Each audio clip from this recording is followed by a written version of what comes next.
YouTube site का उपयोग क्या है? तो कई बच्चों का जवाब देना चालू कर दिया है कि यूट्यूब साइट का उपयोग होता है वीडियो देखने के लिए। ये तो सारे बच्चे जानते होंगे, सब जानते होंगे, करेक्ट जवाब है। पर इसमें थोड़ा सा कुछ चीजें ऐड करना चाहूंगा जो आपके नोट्स में काम आएंगे। यूट्यूब क्या है? सबसे बड़ा ऑनलाइन वीडियो का एक प्लेटफॉर्म है जहां से वीडियो को हम शेयर करते हैं, है ना? इसमें वीडियो क्लिप्स भी चलता है, टीवी शोज भी चलते हैं, फिल्में भी चलती है, म्यूजिक वीडियो भी चलता है, ब्लॉग भी चलता है, डॉक्यूमेंट्री भी चलती है, इंटरटेनमेंट के सारे चीज यहां पे आप देख सकते हो बच्चों। तो कभी भी सवाल पूछता है यूट्यूब क्या है, तो वो क्या है? एक वीडियो शेयरिंग वेबसाइट भी है ना? इस चीज को याद रखना सारे के सारे बच्चों, ठीक है। सबसे इंपॉर्टेंट बात यूट्यूब की क्या है बताऊं? ये तो सब जानते हैं। इसका जो फाउंडर का नाम पता होना चाहिए, संस्थापक का नाम। इनके संस्थापक थे सैन ब्रुनो तो इनका क्या है? आपका हेडक्वार्टर है। इनके संस्थापक का नाम है जावेद करीम, चैड हार्ली और स्टीव चेन। इनके संस्थापक को याद रखना बच्चों, ठीक है। इस चीज को याद रखना, है ना? इस चीज को याद रखना। इसके जो फाउंडर है वो कौन कौन है, सारे बच्चे याद रखेंगे। यूट्यूब के फाउंडर, और 2005 में यूट्यूब की स्थापना हुई थी, सारे बच्चे इसको भी याद रखना, ठीक है। ईमेल का विस्तृत नाम, ईमेल समझते हो ना? अगर मैं ईमेल ऐसे लिखा हुआ है, ईमेल का फुल फॉर्म क्या होता है? ये सवाल कई बार एग्जाम में आया, जवाब दीजिए। ईमेल का विस्तृत नाम क्या होता है? सारे के सारे बच्चे मुझे कमेंट करके जवाब देंगे। ईमेल का विस्तृत नाम क्या होता है? मैं टाइमर भी चालू कर देता हूं ताकि आप सब बच्चे एक लिमिट टाइम में जवाब देंगे। 30 सेकंड के अंदर जवाब दीजिए। ईमेल का विस्तृत नाम क्या होता है? इलेक्ट्रॉनिक मेल होता है। ये सभी बच्चों को पता है इलेक्ट्रॉनिक मेल होता है। ये दुनिया जानती है कि इलेक्ट्रॉनिक मेल होता है ईमेल का वास्तविक नाम, ठीक है। सबसे इंपॉर्टेंट होता है, देखो, ईमेल करता क्या है ये पता होना चाहिए। आप ईमेल अगर जो भेजते होंगे, बहुत कम लोग ईमेल भेजते हैं आजकल, तो लोग क्या इस्तेमाल करते हैं? मोबाइल इस्तेमाल करते हैं, व्हाट्सएप इस्तेमाल करते हैं। ईमेल से आप क्या क्या कर सकते हो? ईमेल से आप मैसेज भेज सकते हो, फाइल भेज सकते हो, संपर्क सूची भेज सकते हो। मतलब ईमेल से आप बहुत सारे काम कर सकते हो। फाइल में क्या भेज सकते हो? फोटो, वीडियो, टेक्स्ट सब भेज सकते हो ना। और ईमेल के माध्यम से किसी भी आप बात कर सकते हो, चैटिंग कर सकते हो। ये बात तो पता होगा। और सबसे इंपॉर्टेंट है इसकी आविष्कारक का नाम रे टॉमलिंसन। ये याद रखिए, रे टॉमलिंसन थे ईमेल के आविष्कारक। अगर एक स्टेप ऊपर गया एग्जाम लेने वाला, तो बताइए क्या होगा? रे टॉमलिंसन थे ईमेल के आविष्कारक। ये एक अमेरिकी कंप्यूटर वैज्ञानिक थे। 1971 में ईमेल का प्रोटोकॉल का आविष्कार करके मशहूर हुए थे। तो ईमेल का आविष्कार कब हुआ ये भी याद रखेंगे, 1971 में हुआ है ईमेल का आविष्कार, ठीक है। वैसे इसके अंदर @ इस्तेमाल करते हैं, ये बात तो आपको पता ही है। gmail@.com ऐसा लगाते हैं ना। ये भी याद रखना है कि ईमेल के आविष्कारक कौन थे। ये भी याद रखना है कि ईमेल से क्या कर सकते हो? फोटो, वीडियो, मतलब दुनिया भर की चीजों को आप भेज सकते हो बच्चों। सारे बच्चे याद रखेंगे, ठीक है। अगला क्वेश्चन, मराठों ने छत्तीसगढ़ पर किस वर्ष आक्रमण किया था? जवाब दीजिए, आपके पास 30 सेकंड है। मराठों ने छत्तीसगढ़ पर आपने किस वर्ष आक्रमण किया था? सारे के सारे बच्चे कमेंट करके जवाब देंगे बच्चों। मराठों ने छत्तीसगढ़ पर किस वर्ष आक्रमण किया था? ये डेट आप लोगों को पता होना चाहिए। अच्छा क्वेश्चन है। छत्तीसगढ़ के सवालों को तो आप अच्छे से आराम से बना ले रहे हो, ये बताने वाली बात नहीं है। तो सारे बच्चे जवाब देंगे कि मराठों ने छत्तीसगढ़ पर किस वर्ष, बिल्कुल बिल्कुल सही है। 1741 में आक्रमण किया था छत्तीसगढ़ पर। यह सवाल कॉमन सवाल है, ठीक है। इसमें जो मराठा काल आप सारे बच्चे पढ़ के जाना, मराठा काल में मराठा शासक पढ़ के जाना, उसके सूबेदार पढ़ के जाना, उसको मैं अलग से पढ़ाऊंगा बाद में, पर यहां पे नॉर्मल सवाल है, ठीक है। इसमें सबसे इंपॉर्टेंट सवाल बनता है, छत्तीसगढ़ राज्य के प्रथम मराठा शासक कौन थे? कमेंट करके जवाब दीजिए।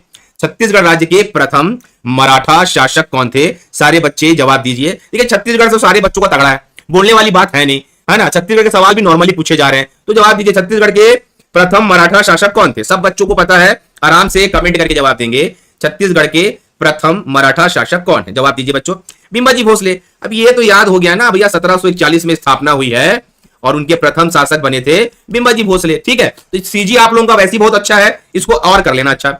1857 की क्रांति में किसने भाग नहीं लिया था? यह सवाल लॉजिकल सवाल है, याद रखिए। क्रांति से मतलब जो भी आंदोलन हुए हैं उनसे सवाल पूछा जाता है बच्चों। तो 1857 की क्रांति में किसने भाग नहीं लिया था? 30 सेकंड में जवाब देंगे आप लोग कमेंट करके।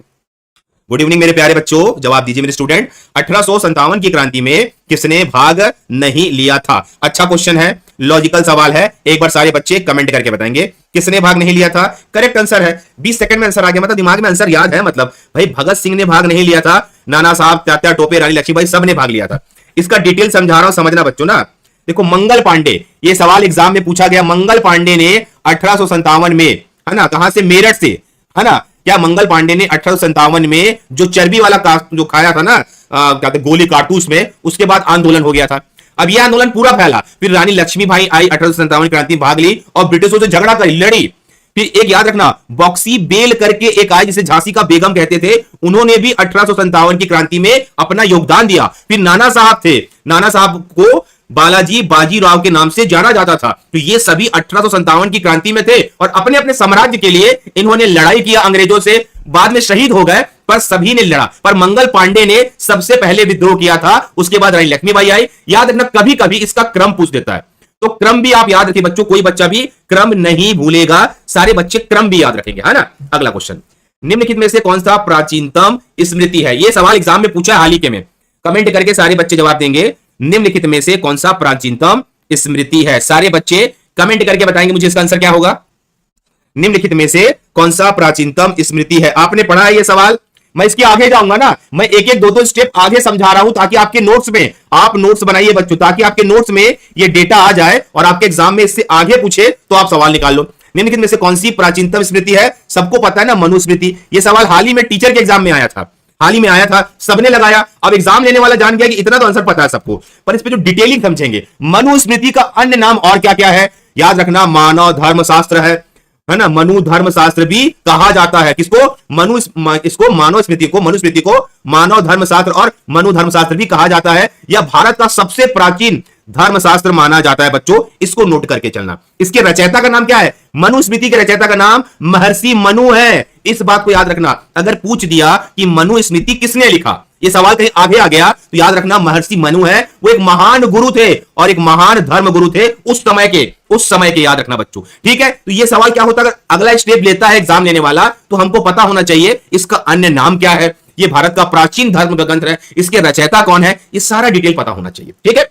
इसमें याद रखना, इसमें जो टॉपिक दिया है, इनके नियम बहुत सारे हैं। धर्म है, समाज है, व्यवस्था है, विवाह है, आचार व्यवहार है, न्याय है, तंत्र है, शिक्षा है, राजनीतिक है, सब कुछ आता है जो एक सामाजिक प्राणी करता है बच्चों। पर एग्जाम लेने वाला अगर आगे जाएगा तो ये आप बता देना।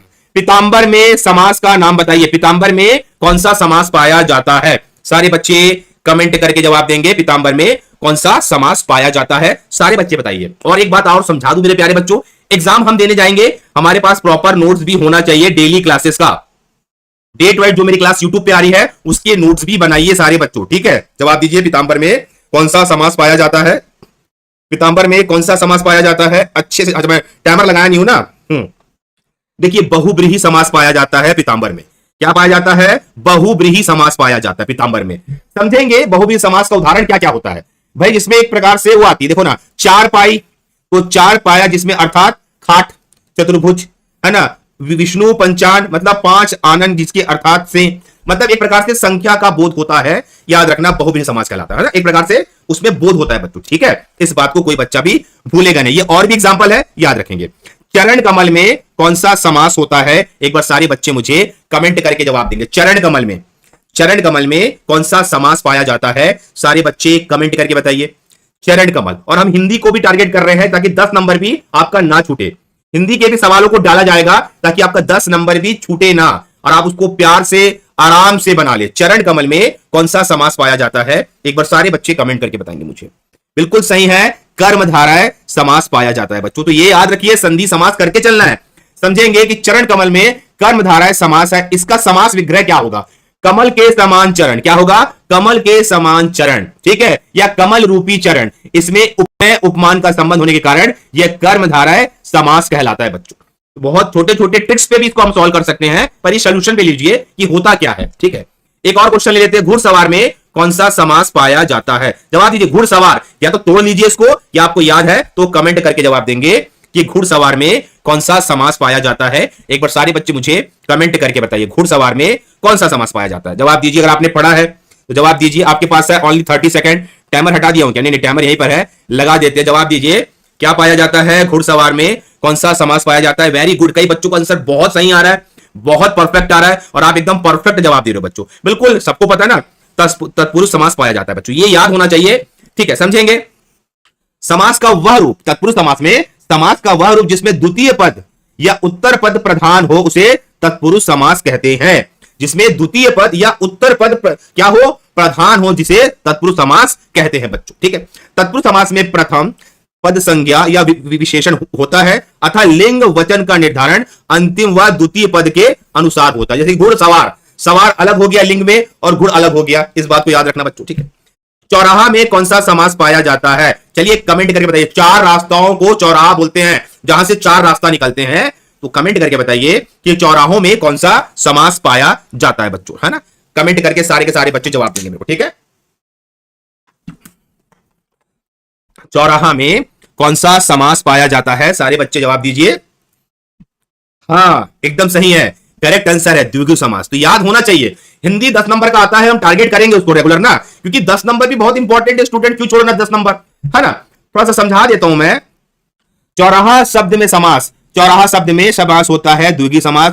चौराहा शब्द का समास विग्रह चार राहों का समाहार या चार राहों का समूह को चौराहा कहा जाता है, ठीक है। इस बात को याद रखना, समास से रिलेटेड सवाल कई बार एग्जाम में पूछे गए हैं, एक बार देख लेना बच्चों, ठीक है।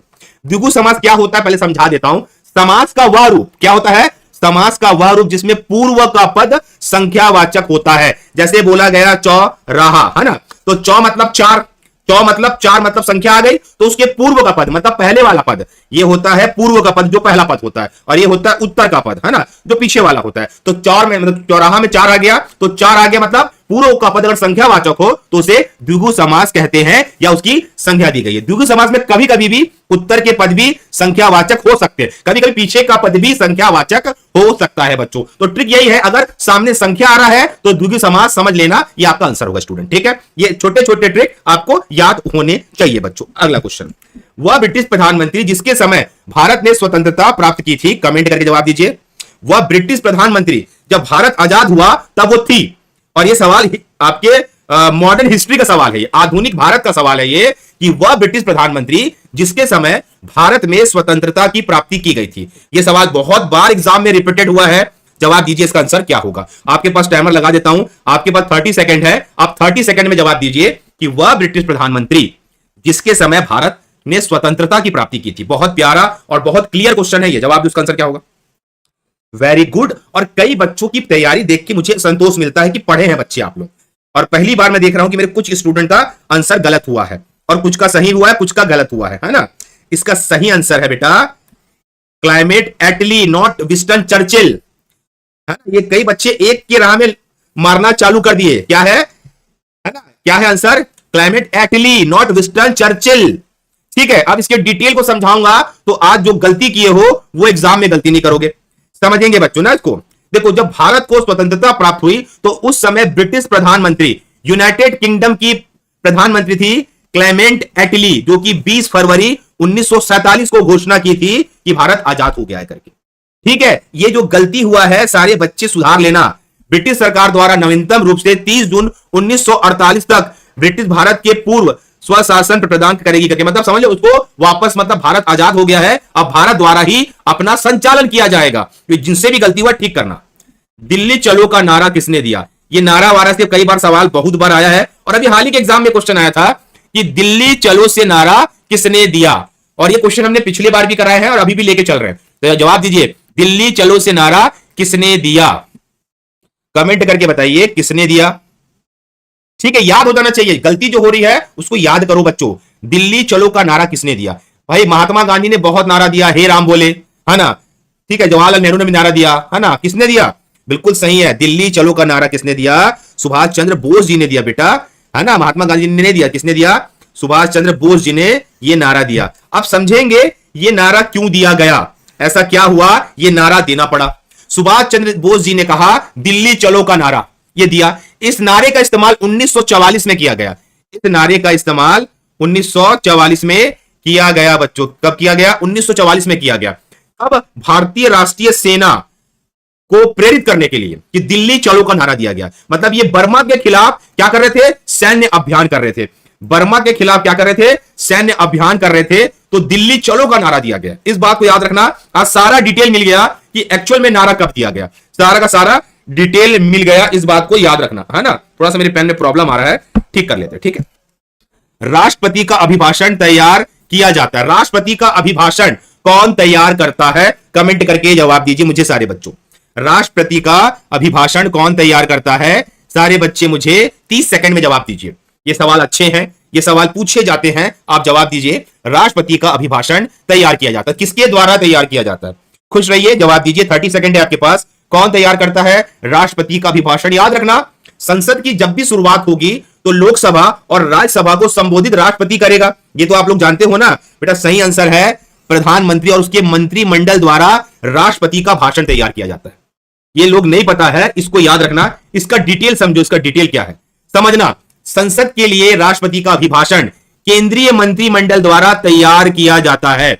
यह वास्तविक कार्यपालिका की शक्ति केंद्रीय मंत्रिमंडल में निहित होती है। केंद्रीय मंत्रिमंडल सामूहिक रूप से उत्तरदायित्व होते हैं लोकसभा के, और लोकसभा का नेता कौन होता है? वो होता है प्रधानमंत्री। प्रधानमंत्री नरेंद्र मोदी के लिए पूरा का पूरा मंत्रिमंडल सामूहिक रूप से उत्तरदायित्व होता है। और राष्ट्रपति का भाषण कौन तैयार करता है? केंद्रीय मंत्रिमंडल के लोग तैयार करते हैं। समझना, जब भी प्रत्येक वर्ष हर साल जब पहले सेशन के सत्र के संसद के शुरुआत की जाती है तो राष्ट्रपति दोनों सदनों को संबोधित करते हैं, उनके लिए भाषण करते हैं। तो ये सरकार की नीतिगत वो क्या करते हैं? योजनाओं को और आने वाले प्लानिंग को वो दोनों सदन को बताते हैं कि सरकार क्या क्या करने वाली है और कौन कौन से एजेंडे पे काम कर रही है। ये राष्ट्रपति दोनों सदनों के सदस्यों को बताते हैं और उनका जो भाषण तैयार करते हैं वो केंद्रीय मंत्रिमंडल के लोग, मतलब प्रधानमंत्री मोदी जी के लोग है ना, जो अभी है वो तैयार करके देते हैं कि हमारा इस सत्र में ये हम टारगेट रखे हैं, ये हम काम रखे हैं। ये कॉन्सेप्ट क्लियर होना चाहिए बच्चों, छोटी छोटी बातें हमको भूलनी नहीं है। ठीक है, अगला क्वेश्चन, किस वर्ष संयुक्त राज्य अमेरिका ने स्वतंत्रता प्राप्ति की? देखिए अमेरिका की बात इसलिए हम रखते हैं कि अभी अमेरिका के वर्तमान राष्ट्रपति का नाम आप भूलेंगे नहीं, वो है जो बाइडेन। ठीक है, क्योंकि अमेरिका रिलेटेड क्वेश्चन आ सकता है, क्योंकि स्टूडेंट वीजा लगता है वहां के लिए। तो एक बार हम ये भी जान ले कि अमेरिका आजाद कब हुआ था। कमेंट करके जवाब दीजिए, अमेरिका को आजादी कब मिली? अगर आपने पढ़ा है तो जवाब दीजिए बच्चों, कब मिली अमेरिका को आजादी? और डिटेलिंग का नोट्स भी रेडी करना बच्चा ना। जवाब दीजिए, अमेरिका को आजादी कब मिली? डेट याद रखना है, 1776 को मिली। 1776 को अमेरिका देश आजाद हुआ था। चलो अमेरिका की मेरे को कोई बच्चा बोलेगा राजधानी और कोई बच्चा बोलेगा वहां की मुद्रा। जवाब दीजिए, अमेरिका की राजधानी क्या है, वहां की मुद्रा क्या है? आप सारे बच्चे कमेंट करके बताएंगे ताकि और बच्चों को भी याद हो जाए कि which capital of America and currency. तो सारे बच्चे एक बार जवाब दीजिए और सभी बच्चे कमेंट बॉक्स को देखा करिए ना, ताकि आपको चीजें भी याद हो जाए। हमको पढ़ाई का लेवल ऐसे रखना है कि 1 2 3 लेवल तक पढ़ना है। एग्जाम वाला घुमाना भी चाहेगा तो हाँ डॉलर ठीक है, क्योंकि अमेरिका डॉलर में ही ट्रेड करता है, उसकी वो क्या है? राष्ट्रीय मुद्रा है। करेक्ट बात है। राजधानी कौन बताएगा? Very good very good. देखते हैं कितने बच्चों को अमेरिका की, सबको पता है ना, वॉशिंगटन डीसी है करके। ठीक है, जिनको नहीं पता है वो याद कर लेना बच्चों। ठीक है, न्यूयॉर्क नहीं है बेटा, कुछ भी बता रहा है। ठीक है, थोड़ा सा समझा देता हूं मैं कि अमेरिका किसका गुलाम था। ये याद रखिए, अमेरिका भी ब्रिटेन के अधीन था। इंग्लैंड वाले ब्रिटेन वाले पूरी दुनिया को गुलाम बना के रखे थे। 4 जुलाई 1776 में ब्रिटिश साम्राज्य से आजाद हुआ था अमेरिका, और आज सबसे विकसित देश में आता है। सबसे ज्यादा इकोनॉमिक किसके पास है? वो अमेरिका के पास है बच्चों, इस बात को याद रखना। अगला क्वेश्चन, संविधान के निर्माण में निम्न में से कौन सा दल शामिल नहीं था? कमेंट करके जवाब दीजिए। जब संविधान बनाया गया, जब संविधान लिखा गया तो कौन सा दल शामिल नहीं था? 30 सेकंड है आपके पास, सोचिए और जवाब दीजिए। और मैं आपको 2 फैक्ट बताऊंगा कि कौन सा दल शामिल नहीं था और कौन से दल ने बहिष्कार किया। शामिल होना अलग बात होता है, बहिष्कार करना अलग बात होता है। तो जवाब दीजिए, कौन सा दल शामिल नहीं था और कौन से दल ने बहिष्कार किया? तो 30 सेकंड आपका हो गया है। लगभग सब बच्चों को जवाब आ गया ना। हिंदू महासभा शामिल ही नहीं था, हिंदू महासभा शामिल ही नहीं था, इस बात को याद रखना। अब डिटेल दे रहा हूं, समझेंगे कि भैया 1915 में स्थापित हुआ था हिंदू महासभा, जो आज भी है।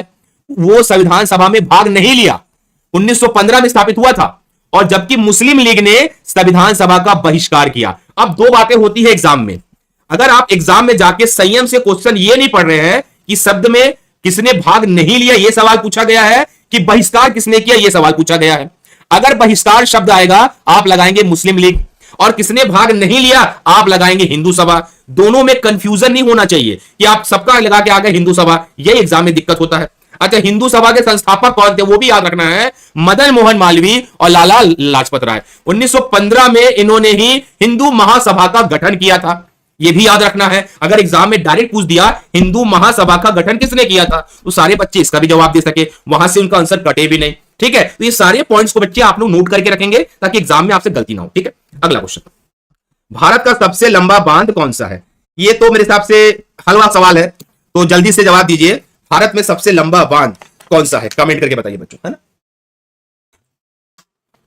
भारत में सबसे लंबा बांध कौन सा है? पता होना चाहिए। सबसे ऊंचा बांध कौन सा है यह भी पता होना चाहिए। 30 सेकंड है आपके पास, 30 सेकंड है, ठीक है। तो कई बच्चों को कॉन्सेप्ट क्लियर है। उस बांध का नाम है हीराकुंड बांध। सबसे लंबा बोलेगा तो आप लगाएंगे हीराकुंड बांध, सबसे ऊंचा बोलेगा तो आप लगाएंगे भाखड़ा नांगल बांध। दोनों में अंतर है, डिफाइन करना। अच्छा, डिटेलिंग पे आ जाते हैं। देखिए, भारत का सबसे लंबा बांध का नाम है हीराकुंड बांध। जाइए देखने के लिए, समय है तो 25.8 किलोमीटर की लंबाई है। मतलब समझ लो रायपुर से दुर्ग की जो लंबाई थोड़ा सा कम कर लेते हैं, उतनी लंबाई में यह बांध बना है। यह भारत का सबसे लंबा बांध है। कौन सी नदी पे निर्मित है? तो महानदी पे निर्मित है यह बांध। ऐतिहासिक बांध है, मैं तो रिकमेंड करूंगा जाइए। भारत के ये उड़ीसा के संबलपुर जिले के पास स्थित है। कहां स्थित है? संबलपुर जिले के पास स्थित है। इसको भी याद रखना है। राज्य भी याद रखना है, वो क्या है? उड़ीसा राज्य है। और जवाहरलाल नेहरू द्वारा घोषित बांध आधुनिक भारत के मंदिर के नाम से भी ये जाना जाता है। इतना डिटेल आपके पास होना चाहिए। अगर आपने सवाल पढ़ा कि भारत का सबसे लंबा बांध क्या है, तो याद रखिए सबसे लंबा बांध क्या है, तो ये पूरा डिटेल आपके पास आना चाहिए बच्चों, ठीक है। वरना क्या होगा, आप एग्जाम में एक स्टेप अगर अंदर गया तो आप फंसेंगे नहीं, ठीक है। अगला क्वेश्चन, छत्तीसगढ़ में हीरा किस जगह पाया जाता है? कमेंट करके जवाब दीजिए 30 सेकंड में। छत्तीसगढ़ में हीरा किस जगह पाया जाता है? हीरा रिलेटेड सवाल कई बार आता है, थोड़ा सा लोकेशन चेंज होने पे आंसर भी बदल जाएंगे। और जवाब दीजिए इसका आंसर क्या होगा। और ये हलवा सवाल ये भी है, हीरा के कुछ अंश ही मिले हमारे पास, एकदम ये नहीं है कि ज्यादा प्राप्त हुआ है, थोड़े बहुत प्राप्त हुए हीरा। जवाब दीजिए, छत्तीसगढ़ में हीरा कहां पाया जाता है? कमेंट करके बताइए बच्चों मुझे, कहां पाया जाता है? अच्छा, कई लोग महासमुंद बोल रहे हैं। ठीक है, मैं इसको पहले क्लियर कर देता हूं। ठीक है। वैसे वो 2-3 जगह पे है। वैसे गरियाबंद भी होना चाहिए था। क्या होना चाहिए था? मेन तो है गरियाबंद, ठीक है। पर थोड़ा डिटेलिंग में समझना, ये 3-4 जगहों पे हीरे के चट्टान मौजूद है। मतलब गरियाबंद सबसे पहला स्थान तो गरियाबंद है, फिर महासमुंद है, फिर रायगढ़ है, ठीक है। याद रखिए आपके पास महासमुंद ऑप्शन में था, आप महासमुंद लगा सकते हो, है ना। ऐसा नहीं कि आपको इनमें से कोई लगाना है, आप महासमुंद लगा सकते हो। पर सबसे ज्यादा जो मतलब फेमस जगह है वो है गरियाबंद, ठीक है। तो यहां पे डाउट क्लियर रखना, वो क्या है? गरियाबंद है बच्चों, ठीक है। हाँ, वेरी गुड स्टूडेंट। भारत में सबसे बड़ी जनजाति कौन सी है? ये तो बताने वाली बात ही नहीं है, तब भी जवाब दीजिए। भारत में सबसे बड़ी जनजाति कौन सी है? कमेंट करके बताइए बच्चों। भारत में सबसे बड़ी जनजाति, ये पता होना चाहिए ना, ये हमको पता होना चाहिए। और साथ में हमको ये भी बताना है कि सीजी में सबसे बड़ी जनजाति कौन सी है। आराम से बताइए बच्चों, कौन सी? जवाब दीजिए। भारत में सबसे बड़ी जनजाति कौन सी है? हाँ, पहले तो मुझे बताए थे, अभी चेंज हो गया, आंसर याद रखना है ना। जवाब दीजिए, सबको पता है ना, गोंड है करके, वेरी गुड। और सीजी में भी क्या है? गोंड है करके, वेरी गुड बच्चों। इस बात को याद रखना, समझना इस चीज को ना, इस चीज को समझना जो मैं आपको समझा रहा हूं स्क्रीन पे, इस डेटा को समझना। गोंड जनजाति भारत की सबसे प्रमुख, सबसे बड़ी जनजाति है गोंड जनजाति। सबसे ज्यादा ये मिलती है एमपी में, महाराष्ट्र में, छत्तीसगढ़ में तीसरे नंबर पे है। वैसे आंध्रा में भी निवास करते हैं इन लोग, और इन लोगों का रहना तेलंगाना में भी है, ठीक है। ये बहुत ज्यादा सांस्कृतिक होते हैं, मतलब अपने समाज को, अपने नियम को, अपने कल्चर को मानने वाली जनजाति है। गोंड लोगों की भाषा गोंडी होती है। ये तो हमने सीजी के कई टॉपिक में पढ़ा भी है। ये धार्मिक रूप से, परंपरा रूप से अपना पूजा पाठ भी करते हैं, संगीत करते हैं, विवाह करते हैं, गायन करते हैं, सब करते हैं बच्चों। पर अगर याद रखना सबसे ज्यादा गोंड जनजाति कहां पाया जाता है, तो याद रखना एमपी में। और सीजी में भी अगर तादाद ज्यादा किसकी है, तो गोंड जनजाति की है, ठीक है। तो गोंड जनजाति बहुत इंपॉर्टेंट जनजाति बच्चा, सबको याद करके चलना है। कोल, भील, गोंड आदि जनजाति किस राज्य में निवास करती है? चलिए, आपके पास 30 सेकंड है, सारे बच्चे कमेंट करके जवाब देंगे। कोल, भील, गोंड आदि जनजाति किस राज्य में निवास करती है? कमेंट करके बताइए मुझे, इसका आंसर क्या होगा। अच्छा सवाल बेटा, बताओ।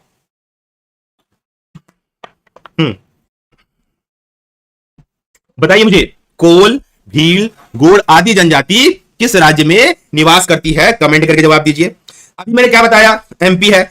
हाँ, देखो ऐसे ही आपको उसको टेकल करना है, एग्जाम को टेकल करने का यही तरीका है। याद हो गया ना, एमपी में 1 भी ज्यादा है, उस दिन हमने किए थे ना, 1 भी एमपी में ज्यादा है, ठीक है। इस बात को याद रखना, गलत नहीं होना चाहिए। चलो आगे समझाता हूं मैं। कोल, भील, गोंड जनजाति मुख्य रूप से एमपी, छत्तीसगढ़, राजस्थान, गुजरात, महाराष्ट्र, आंध्रा, तेलंगाना, उड़ीसा राज्यों में निवास करती है। तो सबसे ज्यादा एमपी में, याद रखना बच्चों, ठीक है।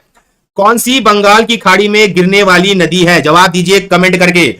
इनमें से कौन सी नदी बंगाल की खाड़ी में गिरती है?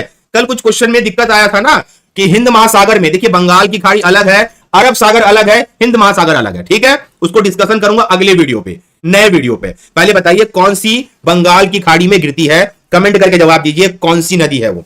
सबको पता है ना महानदी है करके? ठीक है, पहले याद करेंगे बच्चा ना, चलिए ट्रिक को याद करेंगे, है ना। देखिए ट्रिक क्या नहीं करेंगे, पहले समझेंगे कि बंगाल की खाड़ी का विस्तार कितना है। कितना? इकाई, दहाई, सैकड़ा, हजार, 10,000, लाख, 10 लाख, 21,72,000 वर्ग किलोमीटर तक बंगाल की खाड़ी फैला हुआ है। यहां पे गंगा, ब्रह्मपुत्र, ये शायद गलत है, गोदावरी, महानदी, कृष्णा और कावेरी नदी फैली है। ये इंद्रावती होना चाहिए, जैसे जैसे कई बड़ी नदियां बंगाल की खाड़ी में गिरती है। देखो पहले इसको ट्रिक से कैसे याद करोगे, ट्रिक से कैसे याद करोगे आप, याद रखना, एमपी की गोद में रेखा का विलय हुआ। पहले इस लाइन को याद रखेंगे आप लोग, एमपी की गोद में रेखा का विलय हुआ, एमपी की गोद में रेखा का विलय हुआ, ठीक है। एमपी से क्या हुआ? महानदी, पी से पेनार, गो से गोदावरी, ग से गंगा, रेखा से स्वर्ण रेखा, क से कावेरी, क से कृष्णा, ब से ब्राह्मणी, विलय से वेगई। ये याद रखना है, एमपी की गोद में रेखा का विलय हुआ। बच्चों इस ट्रिक को याद रखेंगे तो बंगाल की खाड़ी में गिरने वाली नदियों का नाम आप अच्छे से याद कर लेंगे, ठीक है। जो जो यहां पे जो पकड़ा गया है, जैसे कि की साइलेंट है ना, यहां पे लिखा गया है की को नहीं लेना है, ठीक है। एमपी की गोद में रेखा का विलय हुआ, ऐसे ही पढ़ के याद कर सकते हो आप। निम्न में सबसे बड़ी नदी कौन सी है? कमेंट करके जवाब देंगे सारे के सारे बच्चे। निम्न में सबसे बड़ी नदी कौन सी है? कमेंट करके बताइए। जवाब दी बच्चों, निम्न में सबसे बड़ी नदी कौन सी है? सारे बच्चे कमेंट करके जवाब देंगे, सबसे बड़ी नदी कौन सी है बताइए मुझे। ये तो सारा सरल आंसर है, ये तो याद हो जाना चाहिए ना। हाँ ठीक है, ये तो उसके लिए टाइमर लगाने की जरूरत नहीं है, महानदी है। ये जो सरल क्वेश्चन है उसको क्या डिटेल करूं? महानदी सबसे बड़ी अफवाह तंत्र है ना, सबसे बड़ी नदी है, ये तो पता ही है। निम्न में याद रखना, ठीक है। अगला क्वेश्चन, दाब बढ़ने पर बर्फ का गलनांक में क्या परिवर्तन आता है? कमेंट करके बताइए, दाब बढ़ने पर बर्फ के गलनांक में क्या परिवर्तन आता है? जवाब दीजिए बच्चों। अगर दाब का बढ़ना होगा तो बर्फ के गलनांक में क्या परिवर्तन आएगा? अगर हम दाब बढ़ाएंगे तो बर्फ का गलनांक क्या होगा? प्रेशर बढ़ाएंगे तो बर्फ का गलनांक क्या होगा? बताइए मुझे कमेंट करके। नहीं नहीं नहीं, हाँ घटता है बेटा, घटता है, बढ़ता नहीं है। यहीं पे तो लोग गलती कर जाते हैं, समझेंगे इसका डिटेलिंग, इसका डिटेलिंग समझो बेटा, है ना। दाब के बढ़ने पर अगर हम प्रेशर को बढ़ाएंगे तो अणुओं में गतिज ऊर्जा में अत्यधिक वृद्धि होगी, जिसके फलस्वरूप कम तापक्रम पर अणुओं की गतिज ऊर्जा होने के कारण वह स्वतंत्र रूप से गति करने लगते हैं। गतिज ऊर्जा में वृद्धि हो जाती है, अर्थात दाब में वृद्धि करने से बर्फ अपने गलनांक से कम ताप पर द्रव में परिवर्तित होने लगता है, ठीक है। गलनांक कम हो जाता है, समझ रहे हो, मतलब कम ताप पर द्रव में परिवर्तित होने लगता है। अगर दाब बढ़ाएंगे, प्रेशर देंगे तो गलनांक कम होगा बच्चों, ठीक है। इस बात को याद रखना। गतिज ऊर्जा का सूत्र होता है 1/2 mv²। अगर किसी को नहीं पता है तो ये थोड़ा सा देख लो बच्चों, गलत नहीं होना चाहिए, ठीक है। अगला क्वेश्चन, बॉयल्स का नियम का सूत्र बताइए। बॉयल्स का लॉ क्या होता है? कुछ फिजिक्स के भी सवाल रखे हैं, जवाब दीजिए। बॉयल्स के नियम का फॉर्मूला बताइए, क्या होता है बॉयल्स का नियम? कमेंट करके बताएंगे हमें बॉयल का नियम क्या होता है। सारे के सारे जब बच्चे जवाब दीजिए, बॉयल्स का नियम क्या होता है, जवाब दो मुझे कमेंट करके, सारे बच्चे बताएंगे। हाँ देखो इसका सही आंसर है बॉयल्स का नियम। अच्छा यहां पे टाइमर लगाया नहीं क्या? बॉयल्स का नियम होता है P/1/v होता है, ठीक है। समझेंगे इसको, है ना, कि बॉयल का नियम क्या होता है। स्थिर ताप पर, मतलब ताप रहेगा कांस्टेंट, किसी गैस की निश्चित मात्रा का आयतन उसके दाब के व्युत्क्रमानुपाती होता है, ठीक है, उसके प्रेशर के व्युत्क्रमानुपाती होता है। बॉयल का नियम, आदर्श गैस का दाब आयतन से संबंध रखता है, इसके लिए इसके अनुसार नियत ताप पर गैस का आयतन दाब के व्युत्क्रमानुपाती होता है। देखिए लॉ पूछा गया है फॉर्मूले का, तो याद रखिए ये बॉयल का नियम को अच्छे से याद रखिए बच्चों, ठीक है। प्लांक का नियतांक h की विमा समान होती है, जवाब दीजिए कमेंट करके। कुछ क्वेश्चन हमने साइंस से रिलेटेड लिए हैं। प्लांक का नियतांक h की विमा समान होती है, कमेंट करके जवाब दीजिए। प्लांक का नियतांक h की सीमा किसके समान होती है? कमेंट करके सारे बच्चे बताइए, किसके समान होती है? जवाब दो मुझे प्यारे बच्चों। सही है, आराम से बताइए बच्चों, हड़बड़ाना बिल्कुल नहीं, हम प्लानिंग कर रहे हैं आने वाले एग्जाम की। प्लांक का नियतांक h की विमा किसके समान होती है? कोणीय संवेग नहीं होता बेटा, वो ऊर्जा के समान होती है। समझेंगे डिटेल क्या होता है। प्लांक का नियतांक का अर्थ यह होता है वो भौतिक रूप से एक प्रकार का स्थिरांक है, ठीक है, जो विद्युत चुंबकीय क्रिया का मात्रक भी है, ठीक है। याद रखना ये ऊर्जा से संबंधित होता है। क्या होता है? ये ऊर्जा से संबंधित होता है बच्चों, ठीक है, और इसमें ज्यादा अंदर पढ़ने की जरूरत नहीं है आप लोगों को। लोहा पारे में क्या होगा बताओ? अगर मैं लोहे की किल याद रखना, आपने इसको पढ़ा होगा, लोहे की किल, लोहे की किल को अगर मैं पारे में डालूं या लोहे की ब्लेड को पारे में डालूं तो अब लोहा क्या होगा? पारा में तैरेगा, डूब जाएगा, उकलेगा कि सभी? जवाब दीजिए, ये क्वेश्चन अच्छा है, कमेंट करके बताइए बच्चों। अगर मैं लोहे को पारे में डालूंगा तब क्या होगा? बताइए। करेक्ट आंसर है, जब भी हम लोहे को पारे में, कील की बात हो रही है भाई, तो लोहा तैरता है। क्यों तैरता है, ये मन में सवाल आया। देखो, जैसे देखा जाता है कि लोहे का घनत्व, डेंसिटी, पारे की तुलना में कम होता है। जिसकी भी डेंसिटी कम होगी वो तैरेगा, लेकिन पानी से अधिक होता है, इसलिए पारे में तैरता है और पानी में डूब जाता है। मतलब पारे का घनत्व ज्यादा होता है, लोहे का घनत्व पारे से कम होता है, पर वो पानी से लोहा का घनत्व ज्यादा होता है, इसलिए पारा क्या होता है, पारे में लोहा तैरेगा पर पानी में डूब जाता है। मेन होता है डेंसिटी, इस बात को याद रखना बच्चों। जब कोई तरंग एक स्थान से दूसरे स्थान तक जाती है तो वो कैसे जाती है? कोई वेव जा रहा है तो जाने का माध्यम क्या है? इस बात का जवाब दीजिए कमेंट करके। जब कोई तरंग एक स्थान से दूसरे स्थान तक जाती है तब वो कैसे जाती है? मुझे कमेंट करके बताइए प्यारे बच्चों, जवाब दीजिए। तो वो कैसे जाएगी, किस माध्यम से जाएगी? जवाब दीजिए। हाँ ठीक है, शाबाश, वेरी गुड। देखिए, वो ऊर्जा के रूप में जाएगी। जब भी तरंग जाएगी, तरंग, वेव्स, वो ऊर्जा के रूप में ही जाएगी। याद रखना, ऊर्जा के रूप में ही जाएगी। देखो वेव्स कैसे होते हैं, अगर समझेंगे तो वेव्स आपने इस प्रकार से देखे होंगे, है ना भाई। तो ये जो जा रहा है ना, ये जा रहा है, ये सभी ऊर्जा के फॉर्म। भाई सूर्य की तरंगे भी जो आती है ना, किरणें, वो भी एनर्जी के फॉर्म में आती है, ठीक है। चंद्रमा की किरणें भी एनर्जी की फॉर्म में आती है, इस बात को याद रखना बच्चों। जवाब देंगे। डॉपलर प्रभाव संबंधित है, जवाब दीजिए कमेंट करके। डॉपलर प्रभाव आपने कई बार सुना होगा, डॉपलर प्रभाव के बारे में। जवाब दीजिए, डॉपलर प्रभाव संबंधित है। डॉपलर प्रभाव क्या होता है बताऊंगा मैं, किससे संबंधित है डॉपलर प्रभाव? जवाब दो मुझे कमेंट करके। कमेंट करो बच्चों, और 30 सेकंड है आपके पास। डॉपलर प्रभाव संबंधित है, वेरी गुड, बताइए। हाँ, डॉपलर प्रभाव संबंधित है ध्वनि से। गौर करिए मेरे प्यारे स्टूडेंट, जब कोई ट्रेन आने वाली होती है स्टेशन पे, आप स्टेशन पे खड़े हो, ट्रेन का वेट कर रहे हो और ट्रेन आ रही है, पर उस ट्रेन को दिखने से पहले उसकी आवाज पहले सुनाई देती है। जब किसी ध्वनि स्रोत श्रोता के बीच अपेक्षित गति होती है और श्रोता को ध्वनि सुनाई पड़ती है, उसकी मूल आवृत्ति कम या अधिक हो, उसे डॉपलर इफेक्ट कहते हैं। कहने का मतलब, ट्रेन आने से पहले उसकी ध्वनि सुनाई देना, that call to Doppler effect. Train आई नहीं है वहां के स्टेशन में, पर आप उसके हॉर्न को सुन पाते हो, इसको बोलते हैं डॉपलर इफेक्ट। याद रखना, ये एग्जांपल बेस्ड क्वेश्चन एग्जाम में आता है, छूटना नहीं चाहिए। प्रसिद्ध बिग बैंग थ्योरी किस मुख्य सिद्धांत पे आधारित है? बिग बैंग थ्योरी क्या होता है? हमारा जो ब्रह्मांड बना है, क्या है? हमारा जो ब्रह्मांड का निर्माण हुआ है, वो बिग बैंग थ्योरी के हिसाब से हुआ है। कहने का मतलब क्या था? एक छोटे से कण के विस्फोट से पूरा पूरा ब्रह्मांड बना, पृथ्वी बना, चंद्रमा बना, ग्रह बने, ब्लैक होल बने, सब बने। पर वो सिद्धांत क्या था, ये पता होना चाहिए।